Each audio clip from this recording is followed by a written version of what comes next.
गर्भ गीता हमारा जन्म क्यों हुआ है। तो नमस्कार दोस्तों, स्वागत है आपका आपके अपने चैनल श्री कृष्ण राधा कुंज में। भगवान श्री कृष्ण कहते हैं कि जो प्राणी इस गर्भ गीता का सद्भावना से विचार व मनन करता है सो वह पुरुष फिर गर्भवास में नहीं आता। तब अर्जुन कहते हैं, हे भगवान, यह प्राणी जो गर्भ विषय आता है सो किस दोष के कारण आता है। हे प्रभु जी, जब वह जन्मता है तब उसको रोग आदि लगते हैं, फिर मृत्यु होती है। हे स्वामी, वह कौन सा कर्म है जिसके करने से प्राणी जन्म मरण से रहित होता है। तब भगवान श्री कृष्ण कहते हैं, हे अर्जुन, यह मनुष्य जो है सो अंधा व मूर्ख है, जो संसार के साथ प्रीति करता है। यह पदार्थ मैंने पाया है और मैं वह पाऊंगा, ऐसी चिंता इस प्राणी के मन से उतरती ही नहीं। आठों पहर माया को ही मांगता है। इन बातों को करके बार बार जन्म लेता है और मरता है। यह गर्भ विषय दुख पाता रहता है। अर्जुन कहते हैं, हे भगवान, यह मन मस्त हाथी की नाई है, तृष्णा इसकी सी है। यह मन तो पांच के वश में है, काम, क्रोध, लोभ, मोह और अहंकार। इन पांचों में अहंकार बहुत बलशाली है। सो कौन सा यह है जिससे मन वश में होता है। तब भगवान कहते हैं, हे अर्जुन, मन हाथी की नाई है, तृष्णा इसकी शक्ति है। मन पांचों के वश में है, अहंकार इसमें श्रेष्ठ है। हे अर्जुन, हाथी जैसे अंकुश के वश में होता है, वैसे ही मन रूपी हाथी को वश में करने के लिए ज्ञान रूपी अंकुश है। अहंकार करने से यह जीव नरक में पड़ता है। तब अर्जुन कहते हैं, हे भगवान, जो एक तुम्हारा नाम के लिए वन खंडों में फिरते हैं, एक बैरागी हुए हैं, एक धर्म करते हैं, इनको कैसे जाने। जो वैष्णव है वह कौन है। भगवान कहते हैं, हे अर्जुन, एक मेरे ही नाम के लिए वनों में फिरते हैं, वे सन्यासी कहलाते हैं। एक सर पर जटा बांधते हैं, एक अंग पर भस्म लगाते हैं, उनमें हम नहीं हैं, क्योंकि इनमें अहंकार है। इससे मेरा दर्शन दुर्लभ होता है। अर्जुन कहते हैं, भगवान, वह कौन सा पाप है जिसमें स्त्री की मृत्यु हो जाती है और नपुंसक कौन से पाप से होते हैं। तब भगवान श्री कृष्ण कहते हैं, हे अर्जुन, जो किसी से कर्ज लेता है और देता नहीं, इस पाप से औरत मर जाती है। और जो किसी को झूठी दिलासा देता है कि मैं समय आने पर तुम्हारा काम कर दूंगा और उस कार्य को करता नहीं, इस पाप से नपुंसक होता है और यह बड़े पाप हैं। अर्जुन कहते हैं, भगवान, किस पाप से मनुष्य सदा रोगी रहता है। इस पाप से गधे का, बिल्ली का और स्त्री का जन्म क्यों पाता है। तब भगवान कहते हैं, हे अर्जुन, जो भी मनुष्य कन्यादान करते हैं, इस दान से मूल्य लेते हैं, वे दोषी हैं। वे मनुष्य सदा रोगी रहते हैं। जो विषय विकार के वास्ते मदिरा पान करते हैं, वह गधे का जन्म पाते हैं। जो स्त्रियां रसोई बनाकर पहले आप भोजन कर लेती हैं और पीछे परमेश्वर को अर्धदान करती हैं, वह बिल्ली का जन्म पाती हैं। तब अर्जुन कहते हैं, हे भगवान, कई मनुष्यों को तुमने स्वर्ण दिया है, तो उन्होंने कौन सा पुण्य किया है। और कई मनुष्यों को आपने घोड़ा, हाथी, रथ दिए हैं, यह उन्होंने कौन सा पुण्य किया है। तब भगवान श्री कृष्ण कहते हैं, हे अर्जुन, जिन्होंने स्वर्ण दान किया है उनको हाथी, घोड़े और रथ मिलते हैं। और जो परमेश्वर के निमित्त कन्यादान करते हैं सो वे पुरुष का जन्म पाते हैं। अर्जुन कहते हैं, हे भगवान, जिन पुरुषों को इतनी सुंदर देह मिली है उन्होंने कौन सा पुण्य किया है। किसी किसी के घर में संपत्ति है, कोई विद्यावान है, जिन्होंने कौन सा पुण्य किया है। तब भगवान कहते हैं, हे अर्जुन, जिन्होंने अन्न दान किया है उनका सुंदर स्वरूप है। जिन्होंने विद्या दान किया है वे विद्यावान होते हैं, और जिन्होंने संतों की सेवा की है वे पुत्रवान होते हैं। अर्जुन कहते हैं, हे भगवान, किसी को धन से प्रीति है, कोई स्त्रियों से प्रीति करते हैं, इसका क्या कारण है। कृपया समझाइए। तब भगवान श्री कृष्ण कहते हैं, हे अर्जुन, धन और स्त्री सब नाश रूप है, मेरी भक्ति का नाश नहीं है। अर्जुन कहते हैं, हे भगवान, यह राजपाट किस धर्म के करने से मिलता है? विद्या कौन से धर्म करने से मिलती है?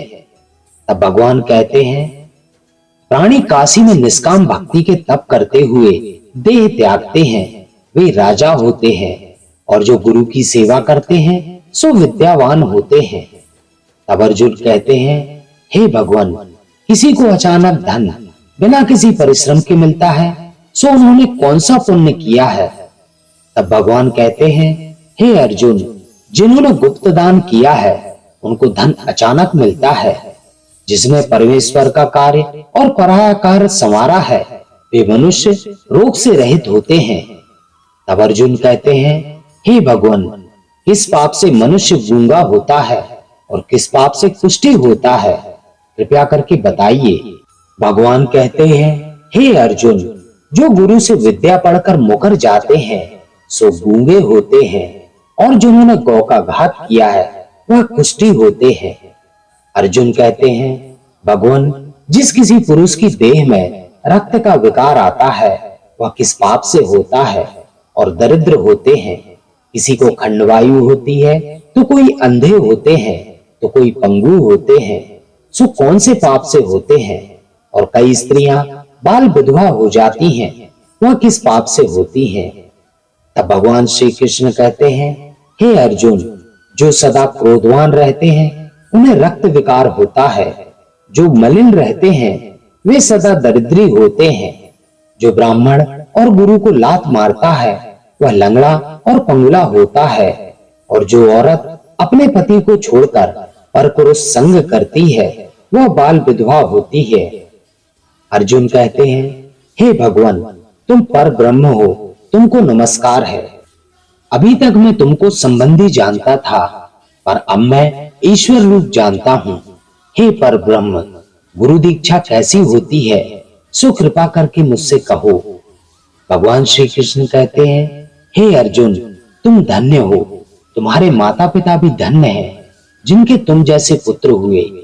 हे अर्जुन, सारी संसार का गुरु जगन्नाथ है, विद्या का गुरु काशी, चारों वर्णों का गुरु सन्यासी है।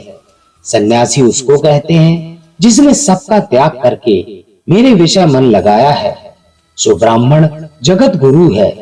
हे अर्जुन, यह बात ध्यान देकर सुनने की है। गुरु कैसा बनाए? जिसने सब इंद्रियां जीती हो, जिसको सब संसार ईश्वर में नजर आता हो और सब जगत से उदास हो, ऐसा गुरु बनाए जो परमेश्वर को जानने वाला हो और उस गुरु की पूजा सब तरह से करे। हे अर्जुन, जो गुरु का भक्त होता है और जो प्राणी गुरु के सम्मुख होकर भजन करते हैं उनका भजन करना सफल है। गुरु से विमुख प्राणी दर्शन करने के योग्य नहीं होते। जो भी संसार में गुरु के बिना है वे चंडाल के समान है। जिस तरह मदिरा का भंडार हो उसमें जो गंगा जल है जो अपवित्र है, इसी तरह गुरु से विमुख का भजन सदा अपवित्र होता है। उसके हाथ का देवता भी नहीं लेते, उसके सब कर्म निष्फल है। कुकर, शूकर, गदर्भ, काक, ये सब योनियां बड़ी खोटी योनियां है।